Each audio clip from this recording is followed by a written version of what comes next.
What do you think is the creepiest smile in horror movies? Oh. Like what type of smile, or like the perfect example? Like like what character or moment? I got one. I got a couple. You know what comes to my mind? What? I mean, it. Obviously. Oh, yeah, okay. I got the another from clown. It. Pennywise. Okay. I got another clown that I love. Art even the more. clown? Art. I knew you were going to say that. He and I've said this a million times. I'll say it a million times more. I love Art so much because he is silent and yet has so much personality without ever making a sound. Yeah. The way he reacts to things, and like the times when he's just like stops and then just does one of those smiles, it just gives me chills. Yeah. I have to say, at least off the top of my head, without even thinking, I can't not say Art. I think he's like one of my favorites, if not my favorite right now.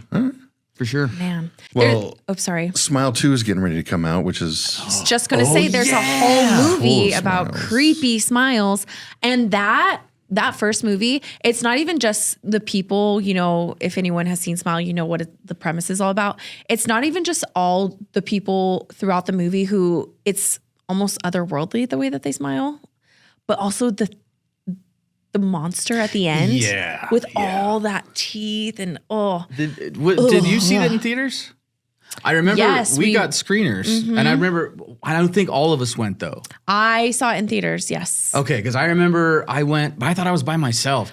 Regardless. I think I must have went with somebody. Yeah. But yeah, it was such a good movie. I'm super excited. I've seen, so Tony, I know you don't watch trailers, but I think when we had a screener for something else, I saw the preview for Smile 2, and it looks almost, dare I say, scarier and crazier than the first one. I hope so. Yeah, it does. It does. Like, it really does. The ending of the first one to me was what made me really like the movie. I was like, yes, this, like, do more of this. So I'm really hoping that for the second one, they just double, triple down. There's a guy in, like, I saw the trailer for Smile 2 because, like, it showed in movie theater, so I was, like, forced to watch it kind of. But there's, like, an actor in it who has, like, in the movie, has, like, a crazy smile.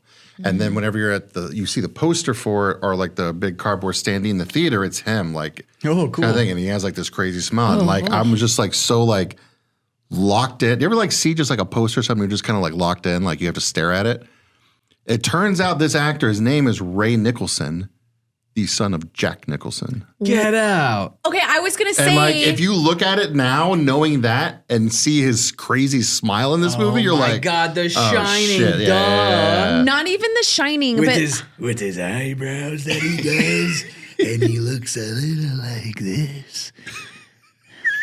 Brian, I think you should just do impressions like throughout the show. Like you shouldn't even talk regular. We should bring all these to the live We show. should start a podcast. We should. Man, yeah, that's smart. I would love to entertain for a living. My favorite smile is under a little controversy right now. Shane McMahon. Well, no. But at the end of Psycho, when Norman Bates is sitting in the cell and he looks up and looks directly into the camera and then he smiles. That's good. That's So good. That's Just incredible. So at the end of Psycho, like I said, Norman Bates is in a cell and he's just looking down and they're talking about him and stuff. And then he looks up and looks directly into the camera, has this big smile on his face. One of the most iconic moments in horror movie history. Oh my God, another one I didn't even think about. What? Hannibal Lecter in A Silence of the Lambs. Hello, Clarice. He's like just staring. It's like he has like that tiny little I smile. remember him smiling. He smiles a little bit. Psycho on Apple TV.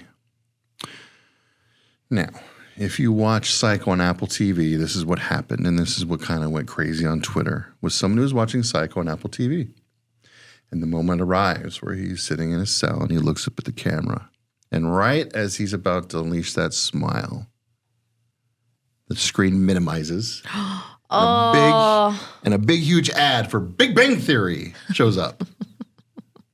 And it's like, what the fuck? Like, number one, you just ruined like one of the greatest horror movie moments of all time. Number two, what the fuck does the Big Bang Theory have to do with anything? Like, I hate the Big Bang like, Theory. That's devastating. Wow, way to run. They couldn't even wait to the credits? Like, God. I honestly hate that platforms do that. And it's like so quick. And there'll be So times, bad. there'll be times where it's like, there's still like 5 or 10 minutes, or if you want to look at the credits, or if you think there's a post credit or something.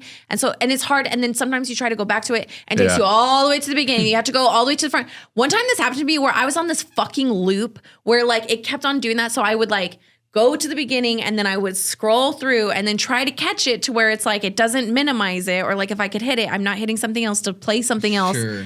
And I could not get it. And I was so pissed. And I was like, I just wanted to see like the credits of this because I wanted to see something. And it's I like was you need so a mouse mad. to drag it to the exact point. But when you're on a stupid remote, it's like, dude, You're like trying to hit it or yeah, and like then it hits jumps another 10 button. 10 seconds. And it's like, no, I only need 3 Or seconds. it still minimizes it. And Yeah. then, oh, yeah. But can yeah, we all- everybody go ahead. was going on about how like, and I mean, people have been this way for a while, and I haven't until recently. But like physical, like they're talking about how physical media is never like should always be number one because of things like this now. And like before, I would always like buy my movies digitally, and I was just like, I have everything streaming, I'm good.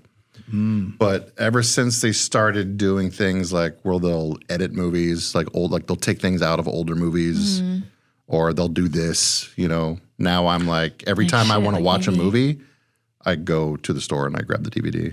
Well, because 'Cause I'm every time like, you watch a movie, now not only did you have to pay for their service, but now there's multiple platforms that are forcing ads on you, and then you have to pay more for them to stop. Or even to like stream a movie too. Like if it's like you're paying on top of that. It's like you're literally you have a bully that follows you around and just shoves this piece of paper that's like Big Bang Theory in your face, and it's like nerd, nerd, nerd, and it follows you around, and it's like, hey, if you give me some money, I'll stop. Like, I what swear the to God, fuck?